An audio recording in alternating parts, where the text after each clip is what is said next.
আপনারা খুশি তো? আপনারা আমাকে সরাসরি মুখ্যমন্ত্রীতে বলেছিলেন প্রায় 13 লক্ষ মহিলা যে আমাদের নাম লক্ষ্মীর ভাণ্ডারে নেই, দেয়া হোক। 1 ফেব্রুয়ারি থেকে তাদের টাকা যাচ্ছে কি যায়নি?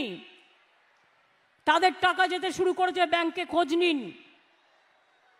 প্রায় 10 লক্ষ বার্ধক্য ভাতা করে দিয়েছি, তাদের টাকাও 1 ফেব্রুয়ারি থেকে ব্যাংকে যাচ্ছে। মানবিক ভাতা 7,000 করে দিয়েছি, 85 লক্ষ কন্যাশ্রী করে দিয়েছি। আর এবার বাজেটে একটু বলি, আর একটু ভাই বোনেরা আমার মনে রেখো, যে কোনো রাজ্য কেন, পৃথিবীর যে কোনো রাষ্ট্রকে আমি চ্যালেঞ্জ করতে পারি উন্নয়ন দিয়ে।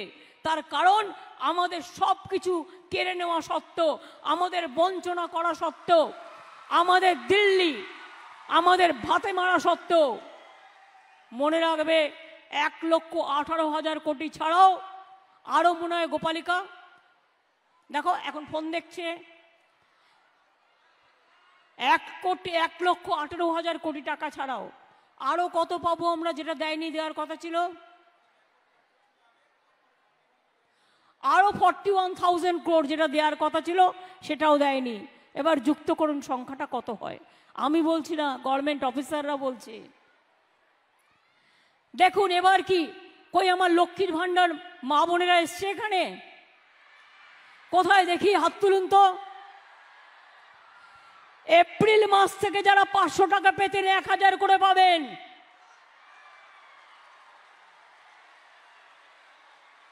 সবাই খুশি তো? একবার জোরে বলুন খুশি। আর তপশিলি আদিবাসী ভাই বোনেরা 1200 করে পাবেন। আর যতদিন জীবনে বেঁচে থাকবেন, 60 বছর বয়স হয়ে যাওয়ার পরেও আপনাদের এই লক্ষ্মীর ভাণ্ডার অটোমেটিক্যালি যতদিন বেঁচে থাকবেন চলবে। লক্ষ্মী ভাণ্ডার 2 বার্ধক্য ভাতায়। বেঁচে থাকুন আমার মা লক্ষ্মীরা, আমার মা সরস্বতীরা, আমার আম্মা, আমার মাদার সকলে। মনে রাখবেন 3টি জেলা, উত্তর 24 পরগনা, দক্ষিণ 24 পরগনা, পূর্ব মেদিনীপুর, পশ্চিম মেদিনীপুরের কিছুটা, যারা মৎস্যজীবী 2 মাস তারা সমুদ্রে যেতে পারে না। সমুদ্রে এত খরা স্রোত থাকে, ভরা স্রোত থাকে, তাই এই 2 মাস যখন তাদের ইনকাম থাকে না, তাদের খুব কষ্ট হয়। সেই 2 মাস গভর্নমেন্ট তাদের 5,000 টাকা করে 2 মাস 10,000 টাকা দেবে সমুদ্র সাথী মৎস্যজীবীদের। মনে রাখবেন 21, আমরা যারা কাজ করেও টাকা পাইনি, 21 লক্ষ জব কার্ড হোল্ডার,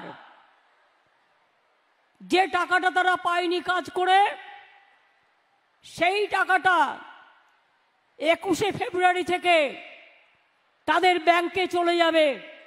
তাই তো, ডাইরেক্ট ব্যাংক অ্যাকাউন্টে চলে যাবে 21 লক্ষ গরিব মানুষ, যাদের টাকা কেন্দ্রীয় সরকার কাজ করিয়েও দেয়নি।